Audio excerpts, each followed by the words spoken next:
అంటే అంత కమిట్మెంట్ ఉన్న వ్యక్తులు చాలా తక్కువ అర్థం. సమాజంలో తన సొంతంగా చెల్లెలకు కావచ్చు, అక్కకు కావచ్చు, బ్రదర్ కావచ్చు, పెళ్లి చేసుకోవడానికి ఏదో కార్యక్రమాలు చేస్తూ ఉంటారు. తను ఇప్పుడు 35 years పెళ్లి కూడా చేసుకోలేదు. బికాస్ ఏదైనా ఉద్ధరిస్తాం, సమాజాన్ని ఏదైనా చేద్దాం అనేది కదా కాన్సెప్ట్. నరేంద్ర మోడీ గారు ఉన్నారు, అటల్ బిహారీ వాజ్పేయి గారు ఉన్నారు, అబ్దుల్ కలాం గారు ఉన్నారు.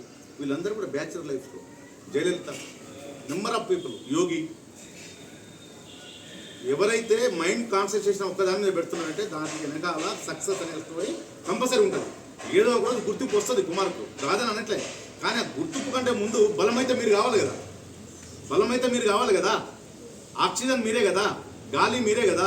పంచభూతాల్లో మనం బతున్నప్పుడు ఆ పంచభూతాలు కూడా కోఆపరేట్ లేకుండా మన చెట్ట బతాడు. భూమి, ఆకాశం, నీరు, అగ్ని ఇవన్నీ లేకుండా మనం ఎక్కడ బతకగలుగుతామా? బతకలేము కదా. మరి ఆ కాన్సెప్ట్ని మీరు అర్థం చేసుకోవాలనేది తెలియజేస్తూ, భవిష్యత్తులో ఎక్కడ కనబడ్డా మీరు ఇవి 70 మంది 700 మందికి చెప్పాల్సిన బాధ్యత మీ మీద ఉంది. అరే పలానా కుమారన్న ఉండేనట్ట హైదరాబాద్లో, మెస్ పెట్టిన కారణం ఆయన అయినట్ట. ఇవి మాట్లాడితే నిజంగా అది వాస్తవాలు తెలుస్తాయి. ఉప్పు కప్పు రంగు ఒక పద్యం ఉండే, ఒక తెలుసా మీకు? వేమన, మీరు పుట్టలేదు, నేను పుట్టలేదు, మా నాన్న పుట్టలేదు, అంతకంటే ముందే పుట్టిడు. ఆ పద్యాన్ని మనం ఇప్పటివరకు లక్కుంటూ వచ్చాం కదా. మరి ఇప్పుడు జస్ట్ 11 yearsలో మర్చిపోతే ఎట్లా? తను చేసిన సర్వీసు 11 yearsలో మర్చిపోతే ఎట్లా? అది కాదు కదా.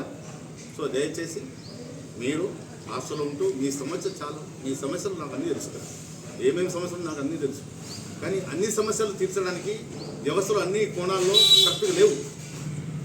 ఈ 5 వేళ్ళు కరెక్ట్ లేవు. మన ఇంట్లో ఉన్న 5 అన్నదమ్ములకు అమ్మ సమానంగా కూడా అన్నం వండి పెట్టలేదు. అమ్మ కూడా ఒక ముక్క ఎక్కువైనా ఇవ్వచ్చు, ఒక ముక్క తక్కువైనా ఇవ్వచ్చు. సర్దుకొని పోవడమే హాస్టల్. HOTEL అంటే ఏంది? HOTEL అంటే ఏందమ్మా? హోటల్. HOSTEL అంటే హాస్టల్. అందులో ఎస్ ఎందుకు లేదు? అది హోటల్. ఇక్కడ ఎస్ ఎందుకు ఉంది? హాస్టల్ కాదు, స్టడీ. ఎస్ అనేది స్టడీ. హోటల్లో తిండి దొరుకుతుంది, ఇది హాస్టల్లో తిండి దొరుకుతుంది. ఎస్ అనే అక్షరం ఓన్లీ స్టడీ పర్పస్ పెట్టాము. ఎస్ అనే అక్షరం ఏదైతే ఉందో స్టడీ కోసమే. సో దయచేసి అందరూ చదువుకోండి, ఉద్యోగాలు పొందండి, హాస్టల్ పేరు తెవ్వండి, వ్యవస్థకు పేరు తెవ్వండి, తల్లిదండ్రులు గొప్పగా జీవించేటట్టు చేయండి. ఓకేనా? Thank you very much.